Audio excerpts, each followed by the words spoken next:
Ok, salut tout le monde, j'espère que vous allez bien, que vous êtes en forme. Petite vidéo pour vous présenter la séance du jour, donc on est parti. En échauffement, on va avoir 3 tours de 4 exercices. Le premier exercice, ça va être des yoga push-up. On aura 5 répétitions avec 5 secondes de pause en haut à chaque fois. Donc, il faudra venir placer les mains sous les épaules, voir les jambes à l'extérieur. Dans un premier temps, pour la pompe, on pourra les faire sur les genoux s'il faut. Je vais venir toucher la poitrine au sol, repasser en position de planche, donc sur les pieds. Si j'étais sur les genoux, alors restez dans cette position-là.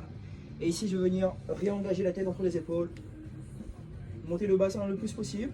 Sentir la tension dans les épaules, les dorsaux, les ischios. Je maintiens 5 secondes la position. Je repasse en planche. Je refais ma pompe. Et je réengage la tête. Donc 5 secondes de pause à chaque fois. On essaie d'aller chercher un peu plus d'amplitude au fur et à mesure des répétitions. Derrière ça, 10 shoulder tap. Donc si on était sur les pieds, il faudra rester dans la même position de planche. Si on était sur les genoux, repasser sur les pieds. Ici, je vais venir serrer les abdos pour essayer de garder le bassin le plus immobile possible. Je vais venir repousser le plus fort possible dans les épaules. Essayer de créer de l'espace entre les deux omoplates. Et ici, je vais venir toucher l'épaule opposée et réemboîter fort le coude. Je repose fort la main au sol. Ici. Donc, 10 répétitions, ça nous fera du coup 5 allers-retours en alternant gauche et droite à chaque fois. Derrière ça, 10 sit-up. Il faudra venir placer les deux pieds face à face. Je vais venir toucher le sol avec les épaules et les mains derrière la tête. Et je vais venir retoucher le sol devant moi pour ici à chaque fois passer les épaules devant le creux des hanches. Ok, donc 10 répétitions. Et derrière ça, 10 fentes arrière alternées. Ce qu'on va faire, c'est qu'on essaiera de garder à chaque fois les deux pieds au moins largeur de bassin. Donc dans le même axe. J'essaie de toucher le genou au sol sans m'écraser. Je garde le buste droit pour nous éviter d'ici garder les deux pieds sur la même ligne et ici ne plus être stable du tout. Ok. Donc on alterne les jambes à chaque fois, ça nous fera 5 allers-retours aussi. 3 tours au total. Ok. Parfait. Une fois qu'on a terminé ça, on va passer au skill. Ça va être un minimum de 12 minutes, donc toujours 3 tours. On aura sur la première minute 3 Turkish Get-Up plus 6 saut de presse à droite. On aura pas mal d'options, on les verra ensemble juste après. 30 secondes de star plank toujours à droite, donc ce sera du gainage sur le côté droit. On appuie soit sur le coude ou sur la main pour rendre ça plus ou moins difficile. Et on appuie sur le pied droit du coup. Troisième minute, donc cette fois-ci 3 Turkish Get-Up plus 6 saut de presse à gauche. Et quatrième minute, 30 secondes de star plank, donc de gainage côté gauche. Ok. Donc on est parti pour les Turkish Get-Up. Il faudrait essayer de trouver un poids, peut-être un sac à dos, une bouteille, un kettlebell ou un dumbbell si vous en avez. Peu importe. Maintenant ici, plus on va jouer avec un ratio poids et volume, et plus ça va être compliqué. Je m'explique. Si j'ai un wall ball par exemple de 9 kg, ça va être beaucoup plus difficile pour la stabilité qu'un kettlebell ou un dumbbell de 15 ou 16 kg, où là je vais pouvoir le garder dans mon centre de gravité, donc au-dessus de l'épaule, beaucoup plus facilement qu'un wall ball. Okay, donc il faudra essayer de trouver le bon compromis entre poids et volume de l'objet pour rendre ça plus ou moins difficile. Ça marche?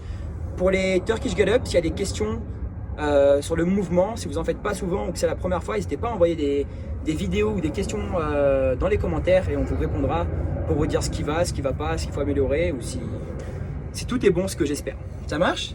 Sur chaque répétition, on aura 14 étapes. À chaque fois, on essaiera de bien valider l'étape, d'être stable au niveau de l'épaule là-haut pour passer à l'étape suivante. On aura du coup 7 étapes dans la montée, donc pour arriver là-haut, et 7 étapes dans la descente. Donc, si j'ai le poids dans la main droite, ici je vais venir tendre la jambe gauche, passer en appui sur le pied droit ici et sur la main gauche. Donc je vais venir placer le bras droit à 90 degrés. Je vais venir tendre le bras droit là-haut, j'essaye de garder le coude verrouillé, repousser fort dans l'épaule ici pour être stable. La première étape, ça va être d'engager les abdos pour passer en appui sur le coude gauche. Toujours repousser là-haut, je peux garder le regard sur le kettlebell si c'est un petit peu trop dur. Je vais venir dans un deuxième temps, donc pour la deuxième étape, passer en appui sur la main, donc me redresser encore un petit peu. Troisième étape, ça va être de monter le bassin. Quatrième étape, je vais venir passer la jambe gauche à l'arrière, passer en appui sur le genou gauche.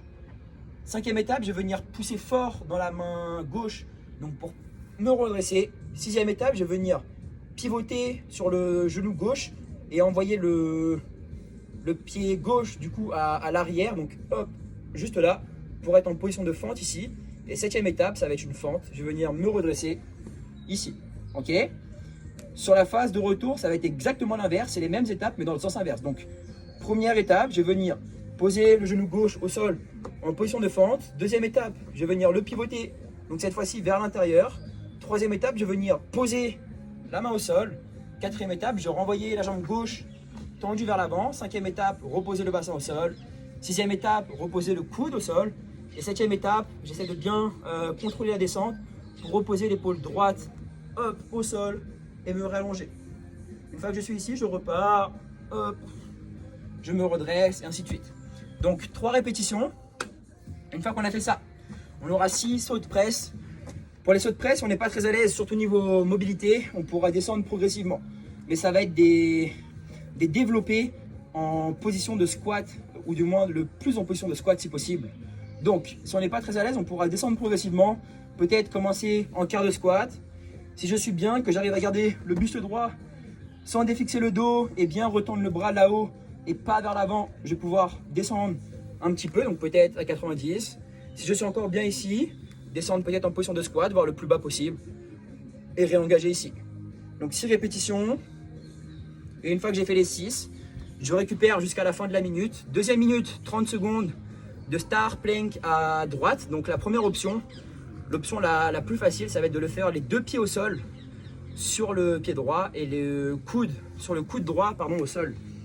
Donc je vais être ici, je vais venir bien engager les obliques pour monter le bassin. J'essaie de ne pas le laisser partir vers le sol.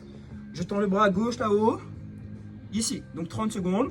Si c'est un peu trop facile, je vais pouvoir passer en appui sur la main droite cette fois-ci. Il faudra bien ouvrir les doigts le plus possible pour jouer avec la stabilité au sol. Donc ici, et je maintiens ici. Et si c'est encore trop facile, la troisième option, ça va être de décoller la jambe gauche et tenir les 30 secondes ici. Ok. Troisième minute, 3 Turkish Get-Up plus 6 sauts de presse, cette fois-ci à gauche. Donc il faudra du coup être en appui sur la jambe gauche. Donc là, je fléchir la jambe gauche et tendre le bras droit à 90. 6 sauts de presse, toujours pareil, on peut descendre progressivement. Et 4 minutes, 30 secondes de star plank à gauche avec les mêmes options pour rendre ça plus ou moins facile ou difficile. À gauche cette fois-ci, donc on appuie sur le côté gauche, donc soit sur le coude ou sur la main gauche et sur le pied gauche. Ça marche? Ok, donc une fois qu'on a fait ça, on va passer au WOD. Ça va être un AMRAP de 20 minutes, donc sur 20 minutes, il faudra réaliser un maximum de tours de l'enchaînement suivant. On aura 30 mountain climbers, donc il faudra se mettre en position de planche, donc sur les mains, avec les mains juste sous les épaules.